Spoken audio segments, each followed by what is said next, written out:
Hai teman-teman semua, selamat datang kembali di channel YouTube Belajar Arsitektur bareng dengan saya Imaduddin.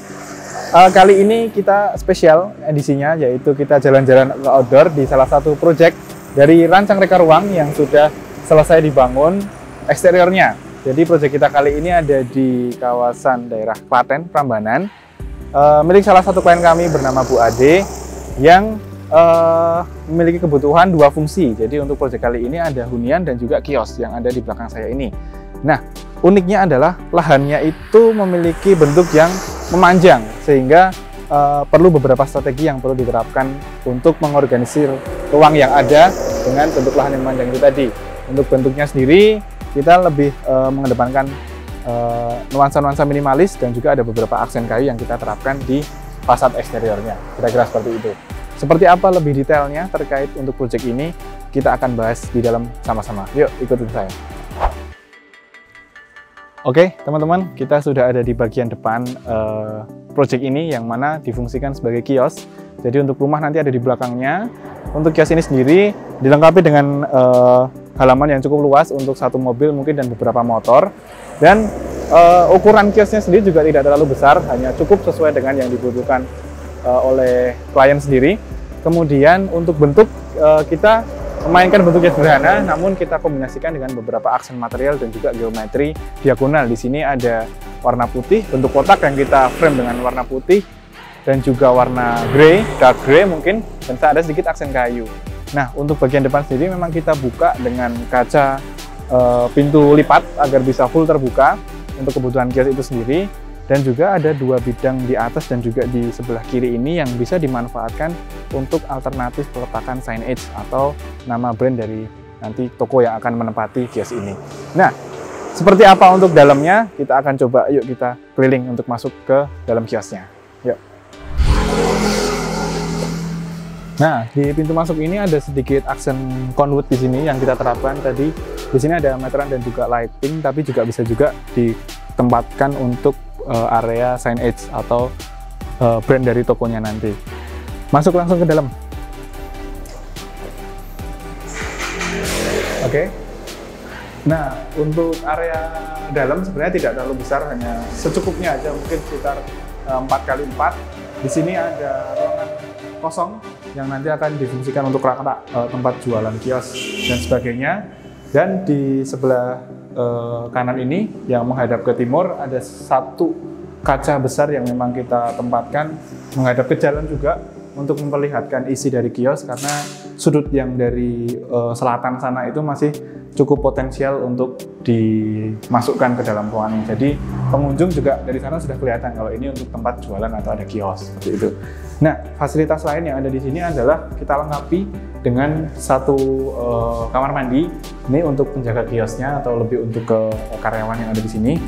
Cukup komplit sebenarnya, ada wastafel juga, plus ada kamar mandi di sini yang tanpa shower ya teman-teman, karena hanya untuk kebutuhan mungkin buang air besar atau buang air kecil saja. Nah teman-teman, kita sekarang ada di area transisi antara kios dengan hunian.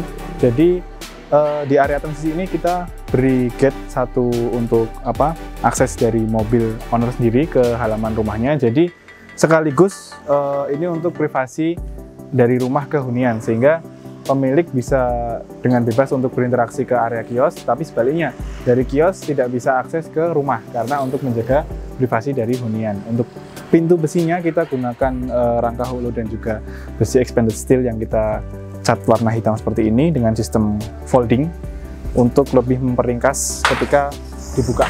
Jadi ini bisa full untuk masuk satu mobil. Kita lanjut ke dalam.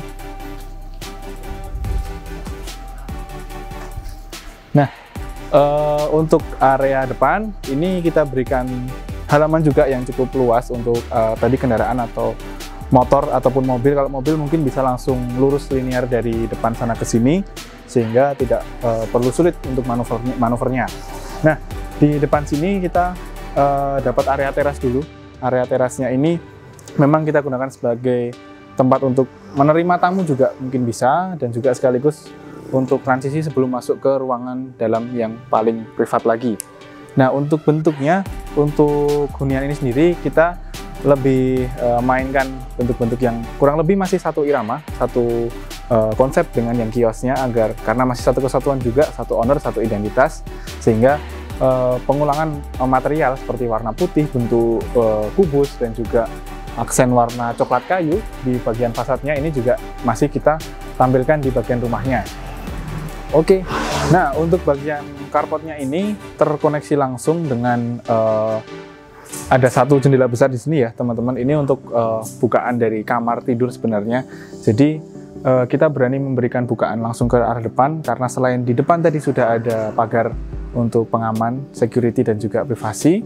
Nah, ini juga kita manfaatkan untuk menangkap cahaya dari timur atau cahaya pagi hari ketika di jam-jam pagi sampai mungkin jam 10 atau jam 11. Jadi matahari pagi masih bisa masuk ke dalam kamar langsung, sekaligus untuk mungkin kayak konsep bangunin ya orang yang lagi tidur di sana, langsung pagi-pagi disinari oleh matahari sehingga memberikan efek alarm alami seperti itu sekiranya. Nah, di bagian dindingnya kita berikan aksen fasad dari konwo juga sama dengan yang ada di kios tadi, warna coklat. Kemudian di bagian kanan saya ini ada pagarnya cukup berbeda. Dari sepanjang pagar ini sebenarnya solid warna putih semua, tapi di sudut ini kita berikan kombinasi raster karena salah satu dari kebutuhan owner juga. Kebetulan lahan di sebelahnya ini masih lahan milik owner yang mungkin nanti akan dikembangkan menjadi ekspansi dari rumah atau digunakan sebagai fungsi yang lain. Tetapi dengan adanya raster ini kita masih bisa mengakses secara visual ke area lahan yang ada di sebelah seperti itu. Oke, lanjut ke bagian dalam rumahnya. Yuk. Nah, untuk sebelum kita masuk ke dalam rumah, kita disambut nih oleh dua pilar gede ini. Yang menarik dari area terasnya ini adalah memang kesannya kita langsung disambut oleh apa ya istilahnya elemen vertikal yang dia seolah-olah merepresentasikan gate atau entrance utamanya kita lewat sini seperti itu. Jadi nuansanya terasa lebih apa ya, mewah aja kita masuk tuh dihadang oleh dua ini. Nah, dua kolom ini yang menyambut kehadiran siapapun yang datang ke rumah ini, juga dengan bentuk yang kita buat melingkar atau tabung, sehingga kalau tadi secara keseluruhan bangunan ini memiliki elemen fasad yang square, kotak, sudut, dan juga kaku gitu. Jadi di sini kita ada sedikit variasi elemen yang lebih smooth atau lebih fleksibel lah, lebih dinamis dari adanya kolom yang pilar-pilar tabung atau silinder ini, plus ada satu jendela bulat yang kita jadikan sebagai aksen utama ketika masuk ke dalam rumah. Ini juga dari frame-nya dari kayu, koneksinya langsung ke ruang tamu di belakangnya. Ada satu spot menarik di sisi ini, mungkin bisa ikut saya. Di bagian sebelah rumah ini ada sedikit celah kecil yang kita manfaatkan untuk skylight sekaligus kolam nih. Jadi karena penghijauan cukup minim sehingga kita ganti untuk area-area yang bisa memberikan nuansa sejuk, itu kita berikan ini nanti calon kolam untuk kolam ikan di sini. Jadi ada zona air atau zona basah di sini yang bisa memberikan efek sejuk ke dalam ruangan di sekelilingnya. Dan ada skylight juga ini untuk pencahayaan ke arah living di sana dan juga ruang tamu di sebelahnya. Lanjut ke dalam. Oke. Nah, untuk area pertama adalah ruang tamu. Ini juga tidak terlalu besar, tapi ruangan yang kecil ini kita kita strategikan dengan warna-warna putih dan juga beberapa bukaan yang besar tadi seperti jendela lingkaran di depan, kemudian kaca mati di sini yang cukup besar seperti ini. Dan ini langsung tembus ke dinding yang di sebelahnya ini atasnya adalah skylight, sehingga refleksi cahayanya langsung bisa masuk ke dalam ruangan ini. Walaupun ruangan kecil tapi tetap terasa lega. Seperti itu. Nah, di belakang ruang tamu ini kita langsung masuk ke living. Livingnya cukup panjang ya teman-teman, kalau saya bilang mungkin karena dimensinya memang tidak persegi tapi lebih memanjang, mengikuti ukuran side atau bentuk side yang secara alami memang dia sudah lahannya memanjang, sehingga mau tidak mau penyesuaian ruangan dalam juga mengikuti bentuk side agar ruangan-ruangan bisa terbagi secara optimal. Nah, di sini juga full ini untuk nanti untuk living rencananya. Mungkin di sini akan nanti ada sofa, kemudian di sini untuk kabinet TV ataupun sebaliknya. Jadi masih fleksibel untuk kita. Nah, Teman-teman, di sebelah living tadi, area ini ada satu ruangan kamar tidur utama. Mungkin kita coba masuk ke dalam. Nah, area kamar ini yang memiliki view langsung ke halaman depan. Jadi dengan jendela siku ini kita bisa dapat bukaan yang cukup maksimal ke sisi depan sana. Di sana mungkin kalau setelah gerbang kita bisa melihat ada view sawah sedikit ya sebenarnya, tapi ya juga nggak begitu potensial sebenarnya. Cuman yang kita sasar di sini adalah memang cahayanya yang buat kita masukin ke ruangan ini agar lebih luas. Dan ruangan-ruangan juga kita cat dengan warna putih sehingga semakin menambah brightness ruangan menjadi lebih terang. Kira-kira seperti itu. Oke, di ruangan selanjutnya mungkin di sebelah sini tadi living tadi juga bisa connect ke area taman, ke area kolam yang ada di sebelah depan ini. Jadi ada jendela ini yang bisa digunakan sebagai view untuk kita melihat kolam dari ruangan ini. Dan sama, skylight yang di sana juga cahayanya kita teruskan untuk sampai ke living ini untuk memberikan pencahayaan yang maksimal di siang hari agar tidak membutuhkan energi listrik yang cukup banyak sehingga tidak boros. Nah, ke sisi belakang adalah dapur dan juga ada 2 unit kamar di sebelah ini.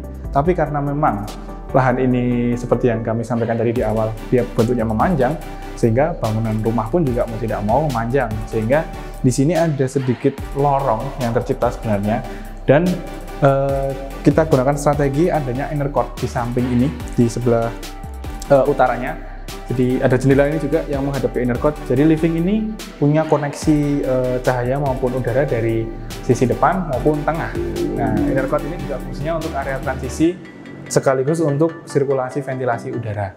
Nah, dengan adanya inner court ini, lorong yang cukup panjang ini tidak terkesan suram atau menakutkan karena ini kita bisa buka full ke sana, sehingga ketika kondisi normal seperti ini nggak hujan, kita bisa buka pintu ini, pintu lipat ya teman-teman, kita bisa buka full sehingga area ini bisa jadi lebih lebar atau bisa seolah-olah termerger dengan taman dalam begitu.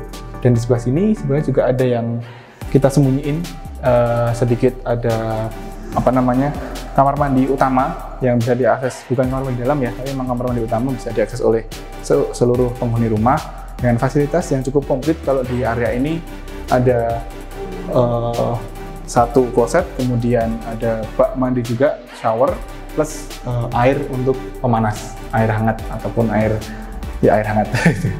Ada wastafel juga di sini yang bisa ditambahkan nanti cermin kalau misalnya dibutuhkan, jadi lebih memberikan refleksi ruangan yang lebih lega lagi. Kita lanjut ke sisi belakang, ke area lorong itu tadi. Jadi agar terkesan lorongnya ini tidak menakutkan ketika malam, misalnya ketika listrik mati ataupun sempit, terasa terhimpit gitu ruangannya. Jadi kita berikan bukaan di sisi utara ini, ada inner court di sebelahnya, plus kita kasih pintu folding dari kaca yang framenya kusennya aluminium, sehingga ini bisa memberikan transisi, memberikan refleksi cahaya ke ruangan ini. Jadi lorongnya nggak begitu gelap ataupun suram, untuk dilalui masih nyaman. Plus ketika kondisi nggak hujan seperti ini kita bisa buka full. Jadi taman ini kita bisa seolah-olah kita merger dengan ruangan sirkulasi ini. Jadi kita punya space yang lebih lebar lagi, lebih leluasa lagi. Nah, di sana di sebaliknya pintu kaca ini juga ada satu fungsi tambahan, yaitu musola, plus dilengkapi dengan tempat wudhunya. Ini juga karena kebetulan arah hadap timur baratnya adalah ke sana, sehingga musola kita bisa pas untuk letakkan di sisi ini, memanjang ke belakang sana, pas ke arah kiblat. Jadi ruangannya bisa maksimal dengan lahan yang memanjang seperti ini. Nah, untuk di sebelah kanannya ini ada 2 unit kamar, satu untuk kamar anak perempuan dan satu untuk anak laki-laki. Ukurannya juga tidak terlalu luas banget, tapi lega. Jadi kalau untuk kamar anak perempuan, mungkin dari owner, ini ide dari owner sih, diwarnain warna pink karena ingin nuansa yang lebih feminim, dan sisi yang lain tetap dibiarkan putih. Kemudian tetap dapat satu akses ventilasi dari jendela di sisi selatan sana untuk memberikan sirkulasi udara alami yang baik dan juga pencahayaannya. Kemudian di yang ruangan satunya, ini saya tutup dulu. Nah di belakangnya juga dimensi ruangan yang sama. Jadi di ukuran 3x3, kalau yang ini nuansanya lebih ke cowok. Jadi warna yang digunakan kombinasinya warna biru dan juga putih. Ya nggak cowok banget sih, tapi lebih netral aja. Jendelanya juga sama, ada di sana menghadap ke selatan, ke lahan kita sendiri, ke taman samping itu, sirkulasi di gang di sampingnya itu. Terus kita lanjut ke bagian belakang. Nah, ada yang menarik nih di sebelah sini karena ini lorong ya, lorong putih panjang gitu, dan ada void di atas ini, ada ventilasi yang kita nggak kasih apa-apa, jadi kita biarin terbuka, nggak ada jendela, nggak ada kaca ataupun glass block cluster, memang kita biarkan plong gitu aja, karena kemungkinan memang rumah ini kita setting dari awal tidak membutuhkan AC atau penghawaan udara buatan, sehingga ketika posisi hujan misalnya pintu ini harus tertutup, kemudian pintu belakang harus tertutup, depan juga, intercot ini kita bisa memberikan ventilasi udara dari dalam sini untuk masuk ke ruangan ataupun sebaliknya. Jadi semua pintu jendela tertutup, tapi ventilasi udara masih bisa mengalir tanpa khawatir ada air hujan yang masuk. Di sini ada ventilasi itu yang langsung connect ke musola di baliknya. Nah, kemudian di dapur, di area yang produksi asapnya mungkin relatif lebih banyak, juga sama, ventilasi ini masih kita koneksikan ke sini. Jadi di sebaliknya musola itu juga ada ventilasi juga yang sama, itu untuk memberikan sirkulasi udara lebihnya untuk pembuangan dari asap dapur ketika masak, jadi bisa lari ke sana ataupun lari ke sisi bangunan sisi belakang ini, area taman belakang ini yang lumayan ya tidak besar tapi cukup lah untuk memberikan ruang terbuka di sana untuk kebutuhan dari dapur itu sendiri, baik cahaya maupun udaranya. Di sini nanti calonnya adalah meja makan. Jadi di sini sudah kita set ada 3 lampu gantung di atas kita. Memang untuk pencahayaan langsung direct ke meja makannya. Jadi dapurnya juga sebenarnya ukurannya tidak besar-besar banget nih, tapi bisa lega dan juga cukup nyaman karena semua fungsi diletakkan dengan layout yang efisien seperti itu. Nah, ada satu fungsi tambahan kamar mandi di sini. Untuk kamar mandi sekunder, kurang lebih fasilitasnya sama, yaitu ada satu kloset duduk dan juga bak untuk mandi. Dan di kamar mandi memang kita konsepkan keramik dindingnya itu tetap menggunakan warna putih karena memang bisa memberikan nuansa ruang yang lebih lega seperti itu. Lalu di sebelah saya ada koneksi langsung ke area servis ya. Untuk taman ini belum jadi taman sebenarnya teman-teman, tapi groundnya masih belum kita finishing, tapi fungsinya area ini lebih untuk akses ke tandon di atas, karena tandon kita letakkan di atas dapur ini, ada dak beton di atas ini, jadi akses kita bisa menggunakan tangga fleksibel atau yang portable di sini naik ke atas ke tandon. Plus tandon juga view-nya dia nggak mengganggu fasad dari luar karena tempatnya benar-benar di belakang. Kemudian ini ada satu pintu mengarah ke lahan belakang yang memang masih lahan milik beliau juga, tapi mungkin ke depan akan ada ekspansi lagi, mudah-mudahan gitu. Jadi bisa kita akses ke belakang. Nah teman-teman, di area yang zona paling belakang ini, di sebalik dapur dan juga kamar mandi tadi, ada satu fungsi lain, yaitu untuk servis, lebih tepatnya untuk ruang cuci dan jemur. Di sini ada 2 zona, yang mungkin kalau kita klasifikasikan zona yang semi indoor ada atap, dan juga yang full outdoor tanpa atap. Nah, sebenarnya 2 opsi ini karena pertimbangan memang agar ketika mencuci ataupun menjemur itu kita nggak kehujanan, plus ketika jemur di sini pun dengan adanya skylight yang transparan ini, posisi hujan, cucian kita nggak perlu ribet untuk buru-buru ngangkat atau buru-buru untuk mengamankan agar tidak kehujanan. Dan juga void di sini ya fungsinya bisa digunakan sebagai akses kalau kita naik ke tandon tadi, sehingga nggak perlu repot bikin atap yang bisa buka tutup ataupun yang ya lebih ribet aja lah. Tadi kita lebih bikin ruangannya efisien, fungsinya efisien, aksesnya pun juga nyaman untuk digunakan. Nah, mungkin bisa sedikit WhatsApp ke sini. Untuk ruang cucinya tidak seperti hidden spot ya. Nah, memang area cuci ini terkadang lebih kurang tertata rapi, tergantung dari penghuninya juga sebenarnya. Cuman memang kita sembunyikan secara visual dia aman, tamu nggak bisa melihat cucian kita maupun aktivitas kita ketika mencuci di belakang itu juga aman. Kemudian ada satu pintu ini, kalau kita buka pintu ini langsung menuju ke sisi selatan rumah, karena rumah tadi memanjang, jadi ada kita sisakan sekitar 1 meteran itu untuk akses dari depan langsung menuju ke servis. Jadi kalau ada kebutuhan, misalnya kita beri barang-barang yang berkaitan dengan dapur atau belanjaan-belanjaan makanan, kita bisa akses langsung dari depan, dari mobil gitu, misalnya pakai mobil, langsung diakses lewat sini. Nggak perlu repot-repot masuk ke dalam rumah, ataupun mengotori isi rumah. Jadi akses benda-benda atau barang-barang yang membutuhkan perlakuan khusus, kita bisa lewatin langsung ke sini untuk masuk ke area servis, seperti itu. Oke teman-teman, itu tadi jalan-jalan kita di salah satu proyek yang milik Rancang Reka Ruang yang ada di Klaten, Prambanan. Nah, bagi teman-teman yang belum subscribe channel ini, bisa langsung pencet tombol subscribe-nya, dan jangan lupa selalu nyalakan lonceng notifikasi agar tidak ketinggalan video-video tentang proyek karya-karya dari Rancang Reka Ruang maupun dari tips-tips seputar arsitektur dan juga interior. Nah, sekian dari saya, Imaduddin.